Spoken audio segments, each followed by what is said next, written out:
Debat kedua Pilgub Jakarta akan digelar pada Minggu, 27 Oktober 2024. Ketiga pasangan mengaku sudah khatam soal debat dengan tema ekonomi dan kesejahteraan sosial. Peserta Pilgub Jakarta mungkin harus menyiapkan dengan matang penampilan di debat. Penampilan di debat ternyata berpengaruh pada elektabilitas. Hasil survei terbaru Lembaga Survei Indonesia dan Poltreking Indonesia jadi cerminan.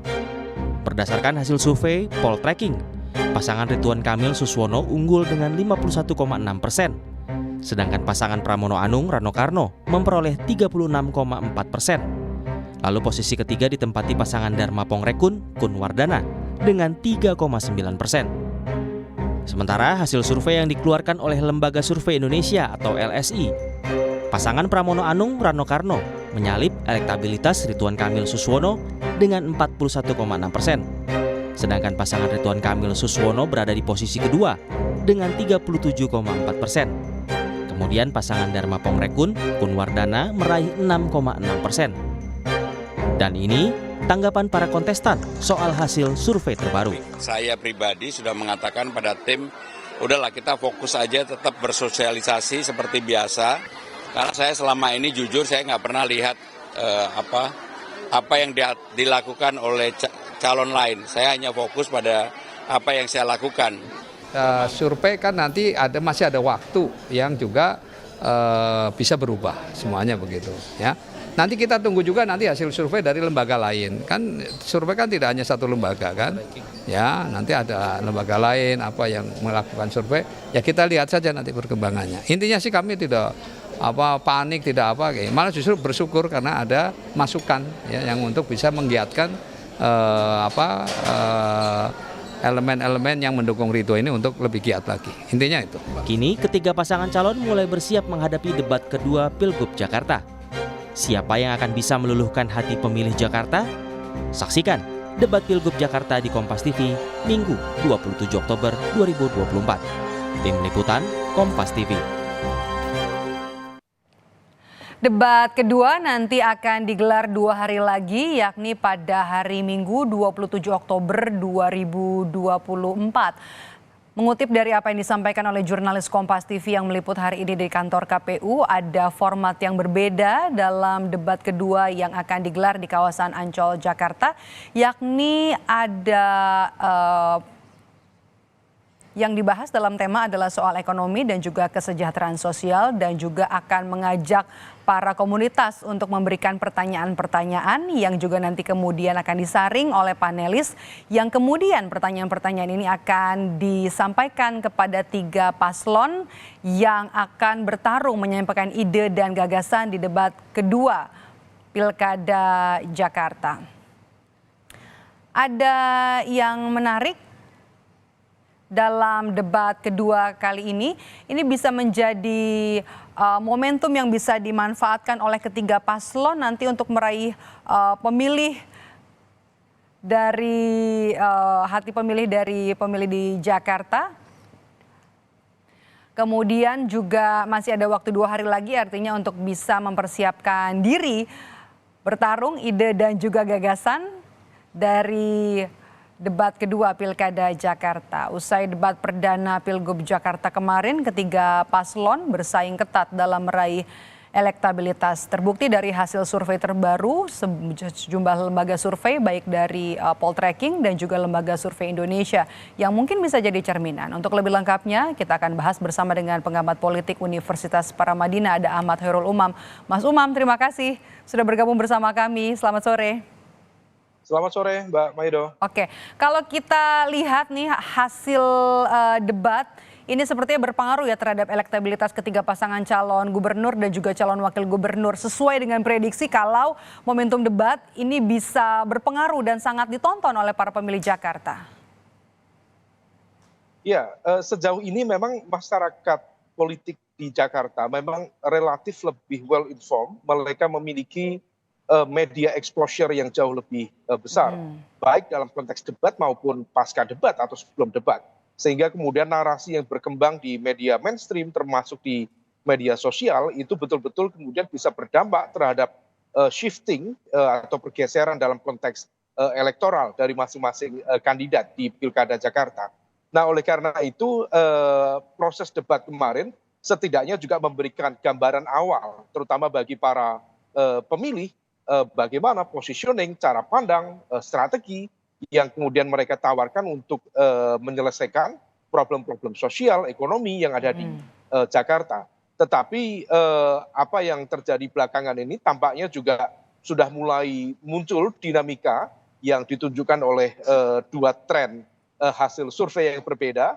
Di satu sisi ada yang menunjukkan misalnya kalau misal di materi poll track menunjukkan Ridwan Kamil yang berpotensi menang satu putaran dengan angka 51%, tetapi di hasil rilis dari LSI menunjukkan yang berbeda, justru dari Mas Pramono Anung dan Rano Karno mampu membypass atau melakukan proses shifting yang signifikan sehingga kemudian mampu melampaui elektabilitas dari Ridwan Kamil dan Suswono. Nah, situasi ini yang harus diantisipasi karena dalam konteks hasil survei itu bisa kemudian memunculkan persepsi kemenangan. Nah, persepsi kemenangan ini diakui atau tidak dalam konteks politik lokal maupun politik nasional itu bisa menghadirkan efek bandwagon atau bandwagoning effect, yaitu hasil survei yang menunjukkan bahwa calon A, calon B memiliki peluang menang lebih besar, itu bisa menciptakan efek lanjutan dan diprediksi bisa mempengaruhi psikologi dari tim sukses dan juga para pemilihnya. Nah, ini yang harus diantisipasi dan tampaknya Persepi sebagai asosiasi yang membawahi lembaga-lembaga survei akan melakukan proses investigasi supaya kemudian betul-betul berjalan sesuai dengan apa yang kita harapkan. Oke, ini juga jadi menarik ya untuk debat kedua dari sisi tema saja ekonomi dan juga kesejahteraan sosial gitu ya. Dan yang spesial kali ini dalam debat kedua adalah melibatkan komunitas nanti yang juga akan turut meramu pertanyaan-pertanyaan yang akan diberikan kepada tiga paslon. Ini harusnya bisa jadi menarik ya Mas Umam karena bisa langsung menyentuh ke masyarakat tema ini, ekonomi dan juga kesejahteraan sosial. Iya, betul sekali Mbak Mairo, karena bagaimanapun juga isu ekonomi dan kesejahteraan sosial itu betul-betul berkaitan, bertalian dengan daily life dari masyarakat di Jakarta itu sendiri. Dan isu-isu yang sifatnya strategis tetapi memiliki dampak langsung seperti inflasi, kemudian pengangguran, kemudian harga pangan, dan juga fluktuasi harga-harga komoditas lainnya, termasuk juga penanganan situasi-situasi yang betul-betul bersifat lokalitas, itu kemudian bisa melahirkan cara pandang dan juga persepsi yang lebih beragam. Sehingga kalau misalnya nanti betul dihadirkan para tokoh atau pakar ya, yang sekiranya mampu menguji tingkat genuinity atau pemahaman yang lebih genuin dari para kandidat, itu akan menjadi sebuah ujian yang jauh lebih kredibel daripada pertanyaan-pertanyaan yang sudah dipersiapkan selama ini. Nah, oleh karena itu ini menjadi kesempatan yang sangat baik bagi kandidat, termasuk bagi para pemilih untuk melihat secara lebih jelas bagaimana kesiapan, cara pandang, apakah program yang ditawarkan cukup realistis, cukup visible atau tidak. Nah, ini akan betul-betul menjadi sebuah ujian yang saya yakin akan berdampak pada fluktuasi dan juga dinamika elektoral pasca debat kedua ini. Oke, pemilihan tema yang menarik ini kemudian jadi banyak mungkin ya dinantikan jawaban ketiga paslon dalam debat kedua kali ini. Kalau begitu apa yang harus dipersiapkan? Apa yang harus dimatangkan oleh ketiga paslon dengan waktu yang terbatas dan juga sangat singkat dalam debat? Ya, sejauh ini strategi yang paling memungkinkan adalah betul-betul membawa basis teori dan juga basis strategi yang sifatnya melangit untuk diturunkan. Jadi betul-betul down to earth yang menyentuh bagaimana kemudian kehidupan sehari-hari masyarakat dan masyarakat yang ketika kemudian program-program itu disampaikan betul-betul kemudian bisa memahami secara teknis.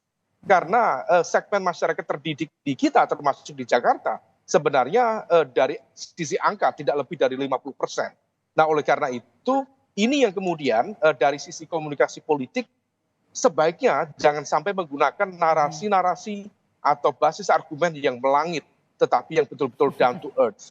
Nah, oleh karena itu harus membumi ya. Dalam rumusan program, dalam rumusan tawaran kebijakan, sebaiknya atau seyogyanya memang betul-betul bisa dipahami dengan baik oleh masyarakat di segmen kelompok menengah bawah. Nah, ini tugas bersama, bukan hanya kandidat, tetapi juga tim sukses masing-masing untuk menyiapkan secara matang dan yang lebih penting karena ini sifatnya debat, menyiapkan sebuah munisi yang kemudian bisa dijadikan sebagai bagian dari upaya mendegradasi kredibilitas lawan.